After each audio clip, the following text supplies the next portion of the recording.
안녕하십니까. 국세동호회 자원봉사단 부단장 황종대 세무사입니다. 자, 첫 시간에는 재화 용역의 공급 시기에 대해서 간략하게 살펴보도록 하겠습니다.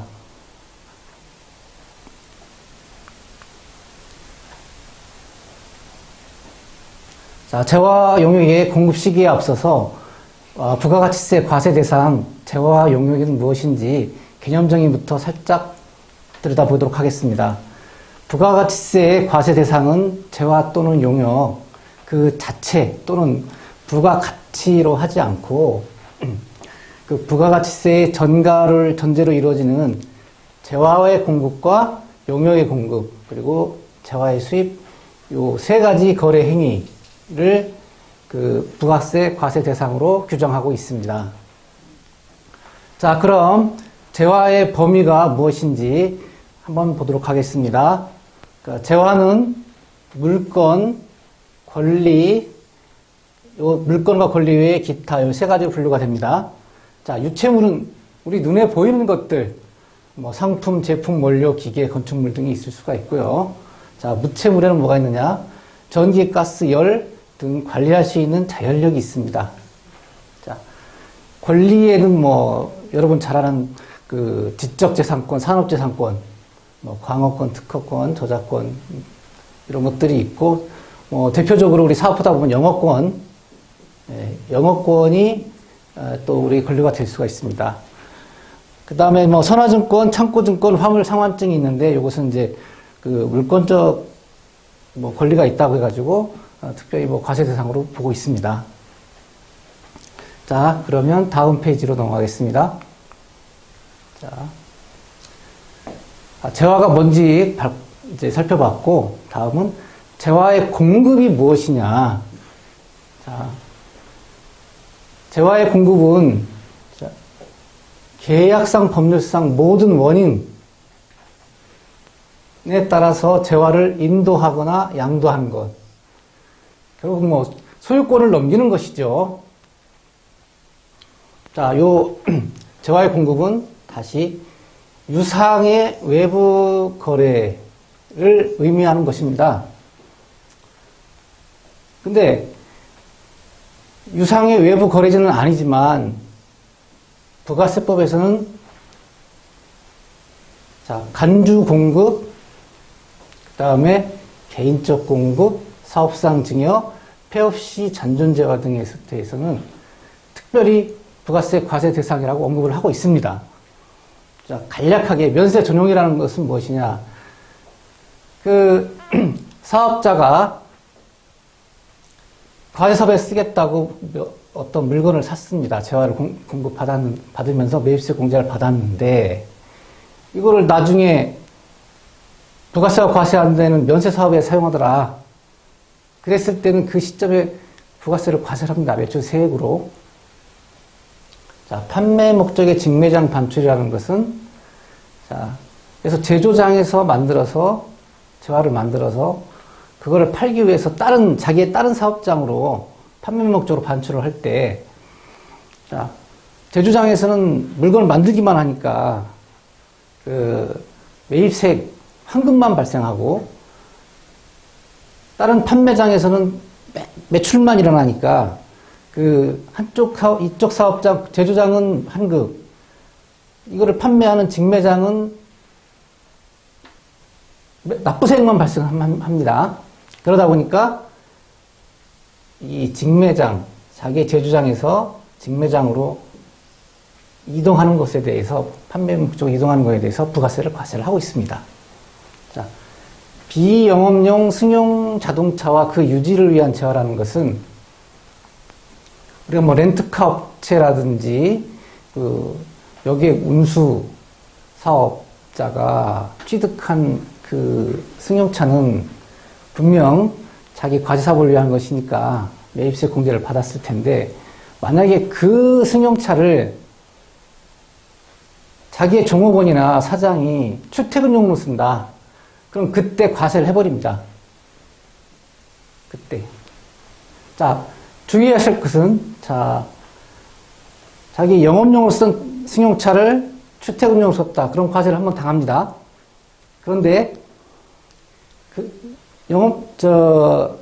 출퇴근용으로 쓰다가 다시 또 그 다른 사업자한테 팔았을 때, 그때는 또 과세를 합니다. 근데 그 승용차를 취득한 그 다른 사업자는 또 나중에 설명드리겠지만 매입세 공제를 못 받습니다. 자, 이거는 영업용으로 쓰다가 영업용 아닌 걸로 썼을 때 부가세를 납부를 해야 된다는 거고, 아예 이 영업용 승용차를 취득할 때는 또 매입세 공제를 안 해줍니다. 그런 것이 있다는 거. 예. 그 다음에 개인적 공급은 자기가 과세사업에 사용하겠다고 매입세 공제를 받았는데, 그 사장이나 종업원이 그냥 개인적 목적으로 써버리더라. 그럼 또 부가세를 과세를 합니다. 사업상 증여 역시 공제 받은 것을 뭐 거래처나 어떤 사업상 목적으로 무상으로 줬을 때 이것도 부가세에서 과세를 합니다. 그 다음 마지막으로 폐업 시 잔존재화. 자, 매입세 공제를 받은 재화를 재고로 남겨둔 상태에서 폐업을 하면 폐업 후에는 사업자가 아니기 때문에 매입세 공제는 받고 부가세를 추징할 길이 없기 때문에 그냥 폐업한 시점에 자기 자신한테 팔아버린 걸로 간주를 해서 부가세를 과세를 합니다. 자, 개인적 공급과 사업상 증여에 대해서 이제 간략하게 기재를 해놨습니다. 다시 한번 설명드리면 재화를 사업과 관련 없이 개인적 목적 또는 그 밖의 목적으로 무상 또는 자가 소비하는 경우 개인적 공급이고, 사업상 증여는 자기의 고객이나 부특정 자신에게 무상 증여하는 것. 무상 증여한다 해서 대신 무조건 과세를 하지는 않습니다. 기증품이나 할증품, 할증품, 증정품 이런 것은 그래서 100개 사면 하나 공짜로 줄게, 또 1+1, 2+1 이런 것들은 무상이지만 과세를 하지 않습니다. 다음 페이지, 이제 용역의 공급이 무엇인지 한번 살펴보고 공급 시기로 들어가도록 하겠습니다. 자, 보시면 부가가치세법에선 용역이란 재화를 빼놓은 나머지 재산 가치가 있는 모든 영무, 그 밖의 행위로 정의를 하고 있습니다. 또 용역이란 또 좀 깊이 들어가면 노동력에 의한 활동 또는 서비스, 그 밖의 행위를 말합니다. 예를 들자면 건설 용역이라고 하죠. 설계 용역, 임의용 용역, 부동산 임대 용역, 음식, 숙박 용역, 그 다음에 각종 서비스업이 용역에 들어갑니다. 자, 그럼 용역의 공급이란 무엇이냐? 똑같습니다. 계약상, 법률상 원인. 우리가 어떤 팔겠다는 계약이 있어야 되는 것이죠. 그거를 염두에 두시면 되겠습니다. 계약상 또는 법률상의 원인에 따라서 용역을 제공하는 거다. 어떤 거? 위에 있는 용역.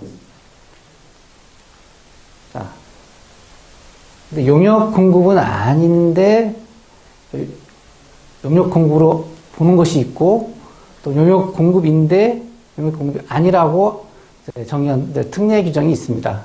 자, 용역의 무상 제공, 용역의 무상 공급은 과세를 하지 않습니다. 1,000만 원짜리든 1억짜리든 용역 대가를 안 받았다. 그러면 이 용역의 공급에 대해서는 과세를 할 수가 없습니다. 단 사업용 부동산의 임대용, 무상 임대 용역, 그거 하나만 과세를 하고 있습니다. 자, 그 다음 중요한 것이 이제 자가 공급. 자기 사업을 위해서 용역을 자기에게 공급하는 내부 거래죠. 자, 본점 있고 지점이 있는데 지점이 본점을 위해서 어떤 용역을 제공한다. 서비스용을 제공할 수도 있고, 그런 부분. 지점이 본점을 위해서 광고를 한다. 이런 것들이 이제 자기에게 공급하는 것이 되는 거고요. 이런 내부 거래에 대해서는 부가세법은 과세를 하지 않습니다. 너무나 당연한 것이고요. 자, 조금 한 발 더 나가서 우리 계약상 법률상 원인이라고 했습니다. 계약상 법률상 원인에 의해서 이러한 용역이 제공됐다면 그 원인 또는 용역 제공 과정에서 위법 또는 불법이 있었더라도 부가세를 과세를 합니다. 대표적인 게 불법 도박 사이트, 불법이지만 불법이라고 해서 부가세를 과세하지 않는 것이 아닙니다. 다만 예외는 있습니다. 자, 불법 행위를 해서 수익이 발생했는데, 그럼 검찰, 국가 권력에 의해서 이 부당하게 취득한 수익을 정당한 귀속자에게 반환시켰다. 그러면 그 반환시킨 시점에, 반환 결정이 된 때에 부가세를 과세하지 않습니다. 만약에 부가세를 이미 납부를 했다면 다시 과세과정은 돌려줘야 됩니다. 자, 여기까지 재화와 용역의 공급에 대해서 살펴봤습니다. 자, 이제 본격적으로 이제 공급 시기로 들어가 보도록 하겠습니다. 자, 첫 번째, 공급 시기의 중요성입니다. 재화 또는 용역의 공급 시기는 세금계산서 발급 시기, 세금계산서를 언제 끊어야 될까? 또는 언제 부가세 신고를 해야 될까? 이 두 가지를 결정짓는 아주 중요한 요소입니다. 또 실제 부가가치세 거래 증수가 있었더라 하더라도 1억 공급가액 1,000만 원 부가세를 주고 물건을 사왔습니다. 근데 부가세 주고 다 사왔는데 이 공급 시기를 달리한 세금계산서를 발급을 하면 가산세도 있지만 상대방은 세금계산서 상의 매입세액을 아예 불공제받게 되는, 공제받지 못하게 되는 일이 발생하기도 합니다. 그래서 가산세는 물론 가장 큰 데미지가 부가세 1,000만 원을 줬는데 공제를 못 받는다는 거예요. 이거를 염두에 두셔야 됩니다. 그래서 공급 시기는 아주 중요하다. 자, 다음, 또 공급 시기가 도래하면 설령 부가세를 못 받았다 하더라도 아까 공급가액 1,000만 원, 공급가액 1억, 부가세 1,000만 원이라고 했습니다. 근데 상대방이 1,000만 원을 안 줬어요. 물건은 다 갔는데. 자, 이랬다 하더라도 공급자는 물건을 넘긴 그 공급 시기에 돈을 받든 안 받든 세금계산서를 발급을 해야 됩니다. TI라는 것은 이제 세금계산서를 의미합니다. 텍스 인보이스. 그러면은 나는 부가세도 못 받았는데 그러면 부가세는 미리 내고 나는 어떡하느냐? 그럼 매출자가 부도가 났을 때 또는 소위 말하는 망했을 때, 파산했을 때 그 요건을 갖추면 대손세액공제 제도라는 것이 있습니다. 이것을 통해서 그때 가서 못 받은 부가세를 돌려받을 수가 있습니다. 자, 그 다음에 여러분들은 이런 게 있으면 절대 안 되는데, 자, 매출이 너무 많아서 부가세가 많이 내야 된다. 그랬을 때 가공세금계산서를 받기도 합니다. 부가세 신고쯤 되면 부가세가 많이 나온 사람들한테 접근해가지고 내가 세금계산서 1억짜리 줄 테니까 그래서 100만 원만 달라 이렇게 유혹을 하는 경우가 있습니다. 자, 그것을 가공세금계산서라고, 이 가공세금계산서는 가짜 세금계산서를 말합니다. 재화나 용역을 구입하지도 않았는데 상대방한테 세금계산서 받은 것입니다. 위장 세금계산서는 이제 A한테 물건을 샀는데 B한테 세금계산서를 받은 거예요. 이거 국세청에서 인정 안 합니다. 자, 가공이나 이런 위장 세금계산서를 수수한 경우에 발급해 주거나 받은 경우에 가산세 당연히 위장 가공은 그 공급가액의 3%를 가산세를 부과합니다. 자, 그 다음 본세, 매입세, 본세, 추징은 물론, 자, 조세범처벌법에 따른 형사고발까지 당하게 됩니다. 자, 세금계산서를 가짜로 발급한 사람도 페널티가 있고, 조세범처벌법에 따른 그 형사고발도 될 수가 있고, 그 세금계산서를 받은 자도 마찬가지입니다. 물론 조금 받았다고 하는 것이 아니고, 일과세 기간에 5억 이상 발급했거나 또는 수취했을 때 가산세나 본세 추징은 물론 고발까지 당할 수가 있다. 이것을 염두에 두시기 바랍니다. 자, 다음 페이지로 넘어가겠습니다. 자, 보시면 첫 번째가 재화의 이동이 필요한 경우에 이제 동산이 있습니다. 일반적인 제품, 상품이라고 보시면 됩니다. 이렇게 움직일 수 있는 동산. 동산은 대가의 영수에 관계없이 돈을 받았냐 안 받았냐에 따라 상관없이 재화가 인도되는 때를 공급시기로 합니다. 자, 두 번째, 재화 이동이 필요하지 않은 경우 건물 같은 게 있을 수가 있죠. 권리 등도 있고 이런 것은 재화가 이용 가능하게 되는 때, 이건 뒤에서 다음 슬라이드에서 설명하도록 하겠습니다. 그 다음에 이것도 아니고 이것도 아닌 것은 재화의 공급이 확정 또는 조건이 성취되는 때가 공급 시기가 되는 것입니다. 자, 그럼 이용 가능하게 되는 때와 재화의 공급이 확정되는 때가 언제인지 다음 슬라이드 보겠습니다. 자, 이용 가능하게 되는 때, 부동산을 예로 들어보시죠. 예.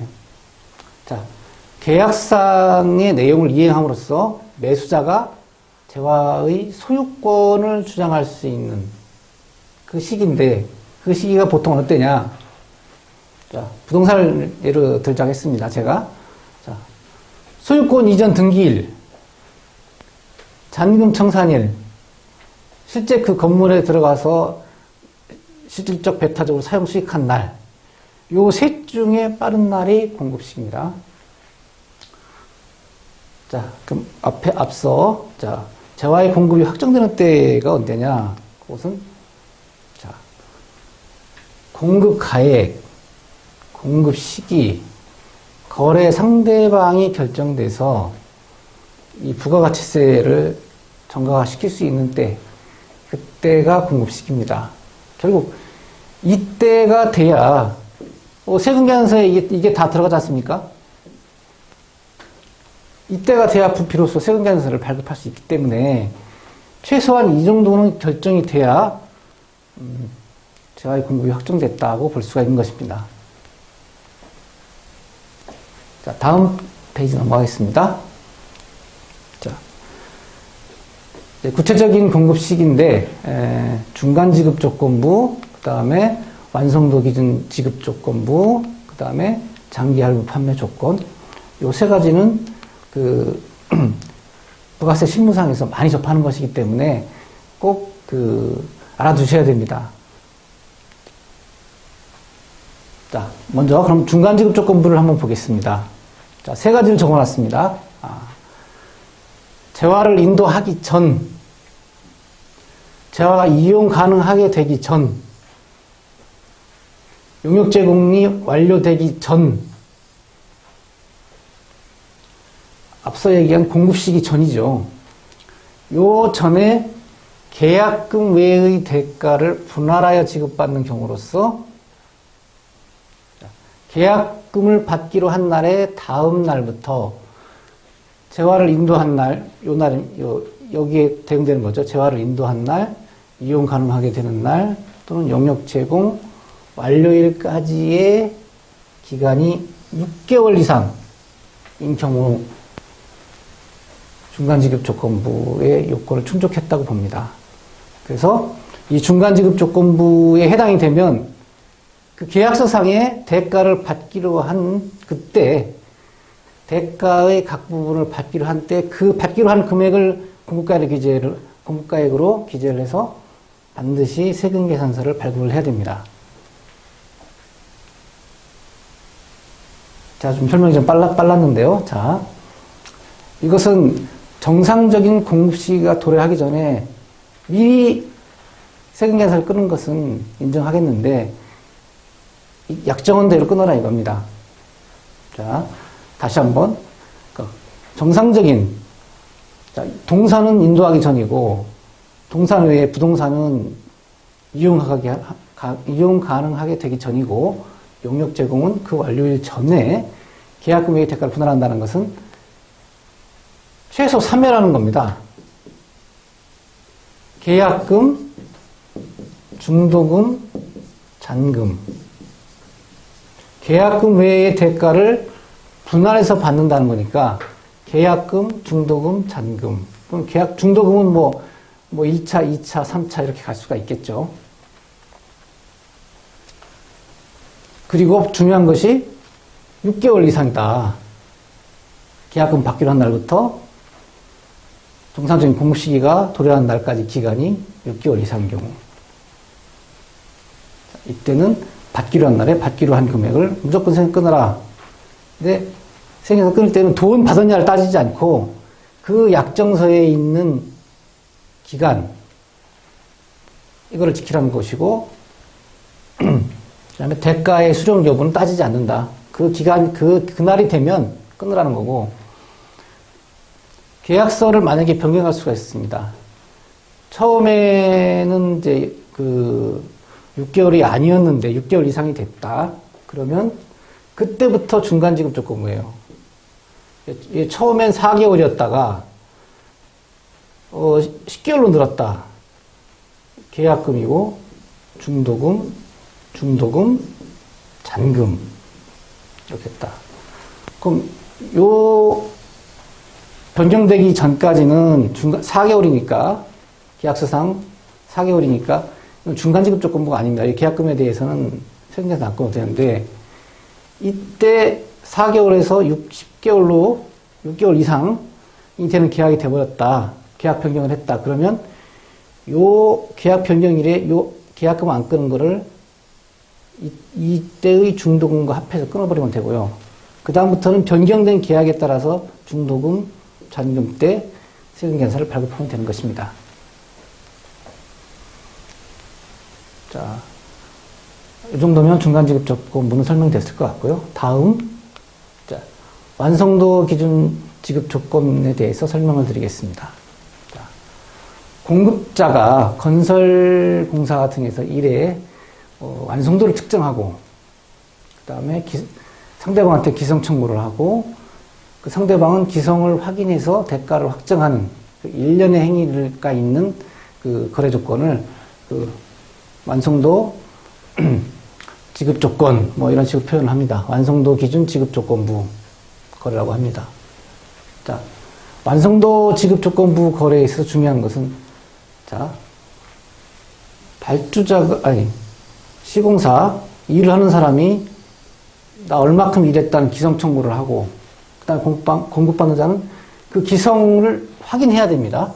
그래서 네가 청구한 거 맞아.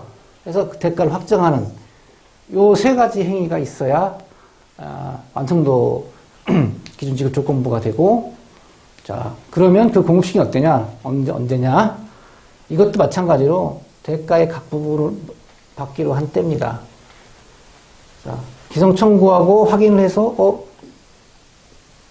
맞네 했을 때 요 시점이 이제 대금 수령 여부에 관계없이 세금계산서를 발급하셔야 됩니다. 자, 근데 또 중요한 것이 또 하나 더 있습니다. 자, 일을 다 마쳤는데 최종 잔금은 일을 마친 4, 5개월 후에 지급하기로 했다. 잔금 부분을. 그러면 세법은 그것을 인정은 안 합니다. 자, 재화 인도일.